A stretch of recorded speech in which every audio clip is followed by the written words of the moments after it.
I should say it, Haitian is the best.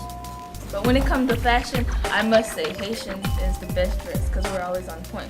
So there's one thing I don't really like when they try to change their originality. Love makeup, but so I don't like it like that. I just like the same sample. Although when we first came, we had like 16 colors. So, Haitian girls, I always say that with my friends, with my parents, with even my girlfriend. Les jeunes, pour les soukos. Parce que l'on vient nous dire les cheveux blancs comment c'est bon. You're not gonna be yourself once you get like 50 something. It's while you're young. I just like the sample. Yeah, there's somebody like they got fake hair. Le fait que les autres, quand ils sont obligés de mettre faux cheveux, cheveux long, pousser.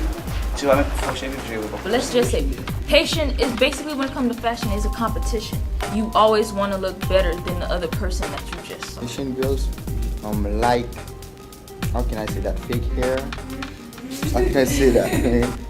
They like that so much. I'm like, oh no, it's weave. Mets ta longe dans cheveux, then call it a day. Fake fingernails, fake eyebrows. So Haitian work hard in order to look good. Okay, well, not every Haitian look bad.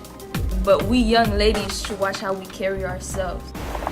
C'est du bon problème, haïtien ou pas haïtien.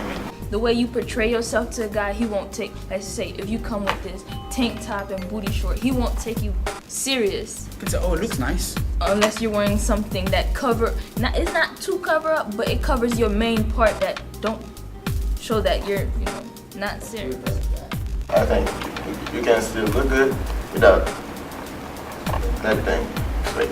But the clothes doesn't define you. You define the clothes. En plus, un petit bagage qui est encore. When you got do you smell. Like I went to work, it's work. You know what I mean? I have all these people, man, this guy smells so bad. I didn't smell bad. That was my friend. And they kept talking about how bad he smelled. Bon problème hygiène. Parce que si on a manqué à hygiène, il est obligé d'attribuer au moins étiqueté de telle nation ou pas. Ça c'est ignorance. He's working in oil and stuff, washing stuff. I mean, he gotta smell bad. I respect that, but Parce que les gens qui pop, ils doivent avoir un bagage qui mettent à celui qui passe en dessous à les avec, ça va être important que c'est. So you're usually tout le monde net dans la même catégorie, like you're supposed to smell good, even though you don't have anything to buy it, but you're supposed to smell good. Vous avez des gens qui partent au hygiénique, mais c'est pas haïtien. Bon, l'on passe un côté, on senti bon, puis l'on passe un côté, on va sentir. Which one is better? I mean, come on. See, I have $1 just to buy one. But Exactly. Hey, I agree with you. Come on. no, but listen, when someone they go, I don't care though. Gangu mabdi la, so but m'papa accepter. Plutôt que là, gangu pour m'aider, moi là me dit, oh, je connais gangu, but m'papa accepter pour me dire, oh, continue faire ça, pas qu'à something. Yeah, that's embarrassing. Your first, you know what? Pour moi, but il pas comme ça qui en demande, mais tout le monde peut manger de votre côté, but m'pas quitter mon âme. to smell good. Even if it's you buy that Haitian, I don't want to say the name because it has a Jennifer. Let's just call it Jennifer. Every Haitian like to smell good. There's not any type of Haitian that don't want to smell good and look pretty. Ça va dépendre du milieu mon en sorti en tout. Like some people don't have enough to buy perfume.